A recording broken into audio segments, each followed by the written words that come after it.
On his resumption of office on Monday, 28th day of November 2022, the governor issued 6 executive orders which border on freezing of the state bank accounts, staff appointment and promotion, chieftaincy affairs and reversal of Osun to its constitutional name.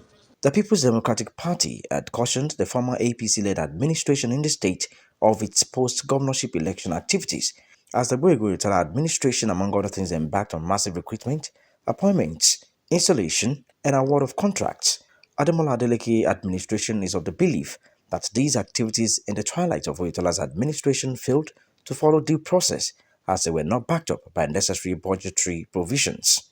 So the executive orders were not just in order, but they were meant to set the state on the path of sustainable governance. So we have not sacked anybody because the payroll of Osun as at July 17 remain intact. But if you smuggle yourself through illegal means into the payroll, thinking that you have gotten a job, knowing fully whether it is illegal, then you are on your own. The present thinking is to look at it as an either-or situation, that we either do it this way and then the only other way is to go the opposite way.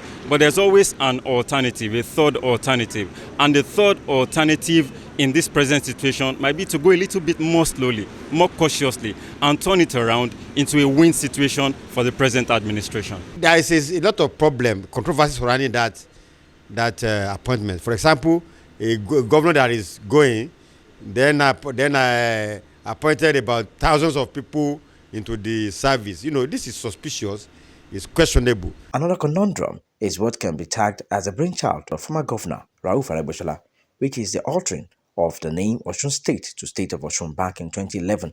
Boyega Oyetola administration never contented with the decision of his predecessor, despite 2017 ruling of an Osun State High Court sitting in Ilesha, which declared the renaming illegal and therefore null and void.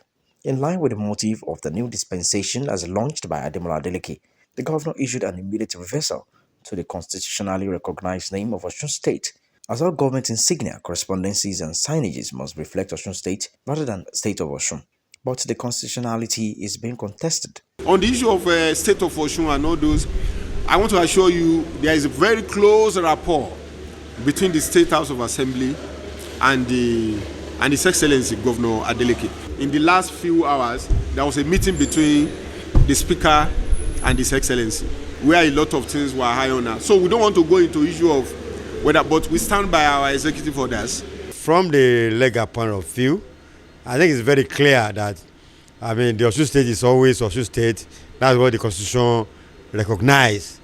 We can see this as an ideological war. Who do we see ourselves as being? Where do we belong? So much more than the constitutionality is the idea of how do we see ourselves? What do we think we represent? Because there's more to a name than just what you're being called. It's your sense of self, it's your sense of identity. While all these actions are underway, the Speaker of Osun State House of Assembly, Right Honorable Timothy Oweyi, has congratulated the government and promised to work with him in line with the Constitution.